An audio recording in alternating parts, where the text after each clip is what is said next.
roam around a bit before I have to go over to Fox Chapel for the Penn State event with James and the players and the Letterman. And, I finally get over to, like, I saw Scheffler and Thomas and Morikawa and, I saw a bunch of guys. And I finally get over. I went over the church pews, and I'm coming back from the church pews, means you have to go across the bridge. This after watching, like, Spieth and Hovland putt, and then Hovland driving away nuts with the fact that he had to take 250 putts, and they're like, hey, we're done here. On 8, so I go to 9, and when I get to the 9th tee, I'm like, a couple guys are walking up, so I just stop, and I'm right there at the front rope. And Tom Kim comes up, and he has FanDuel on his bag. And this group of 4 guys is standing next to me, and they're just talking. I'm listening to them. And one guy says, I lost so much stinking money on FanDuel, I feel like I paid for that bag. Which I thought was a great line. Good line. Strong. Right. And I looked over and said, well, if you lose more, I said, the sign could be bigger. He laughed. He goes, yeah. He says, I'm on that track. He says, but I've got my pick for the week. He says, I'm all set.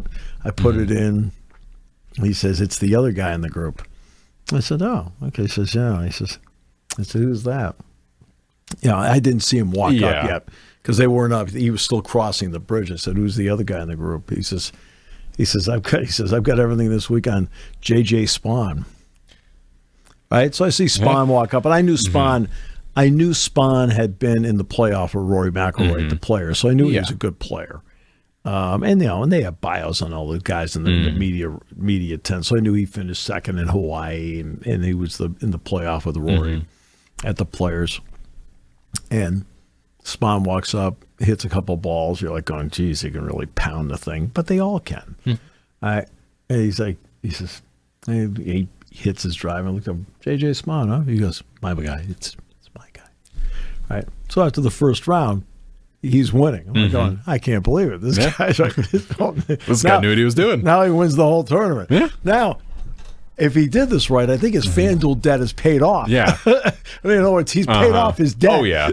Steve, was it a rough day for you or no? Rough day for me? Rough. Keyword rough. I walked in the rough, because we have the ability to kind of roam around a little bit more than most people. And I walked in it, and they said somebody had told me they cut it at 5 1/4. And you step in it, and it's just there's no way in heck, that you can find a ball in there if you're just playing your ball off the tee and you have to go find it. Yeah. As opposed to a spotter who comes down and puts a flag down. Okay? If you're just playing your ball, you can't do it. And I know, and I say this with all due respect, it's not like I don't know.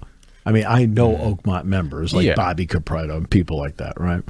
I mean, but a friend of mine told me that he has been invited to Oakmont several times. I'm not going to get into who,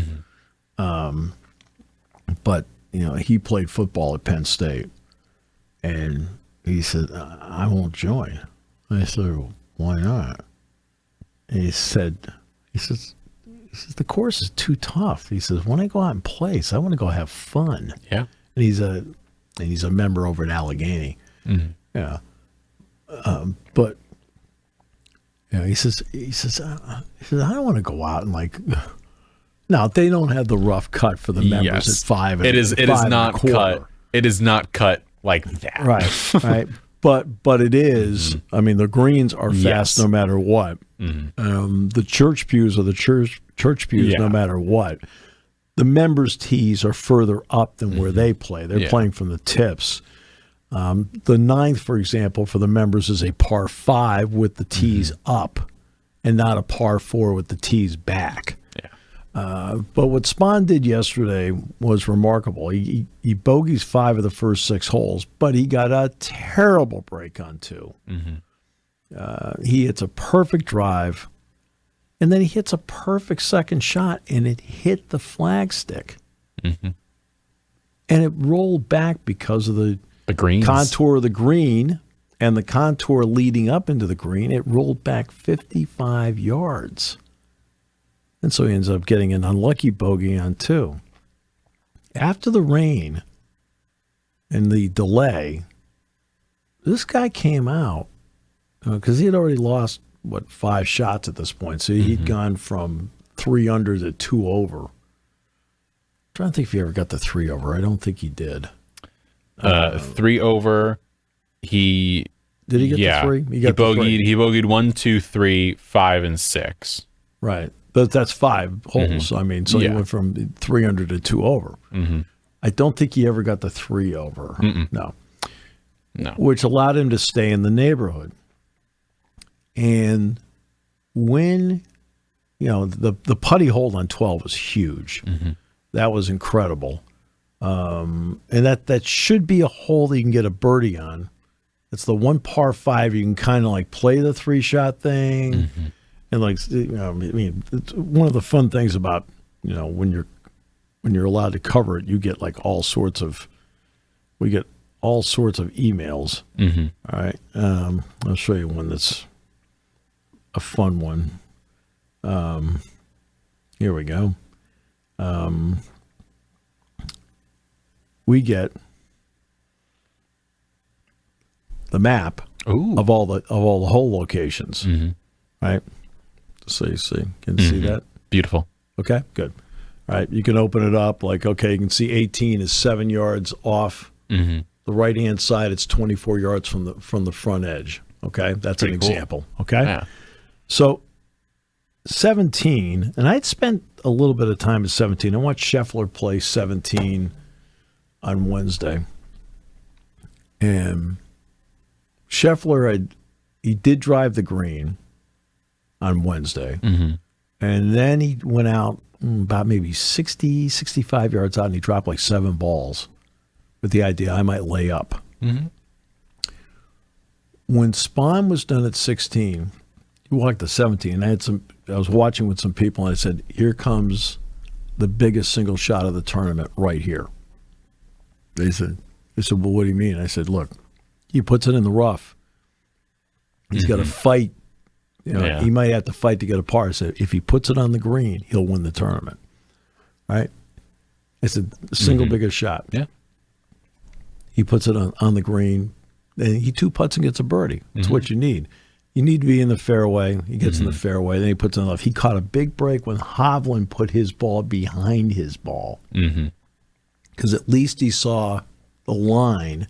Hovland just missed his putt. He saw the line. And then he rolls the thing in. All right. It's not the winning putt. Yeah. Right. Because if he 2-putts, he wins. In other words, he just needed. He needed a par. Yeah. Right.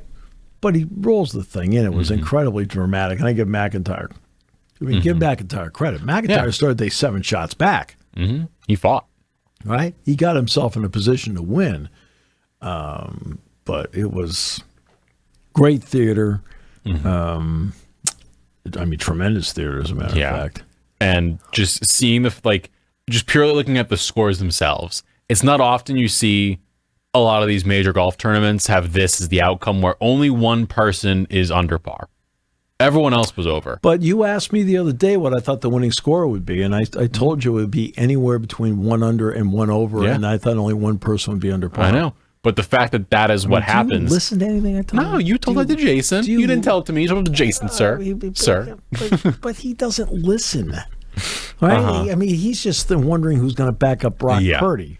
And I'm like sitting here now looking at it. It just is one of those things that's surprising because you're always like, oh my gosh, golf players are the best in the world. Like, they're great. And then you see it and you're like, okay, like when a course is made tough like this, it is.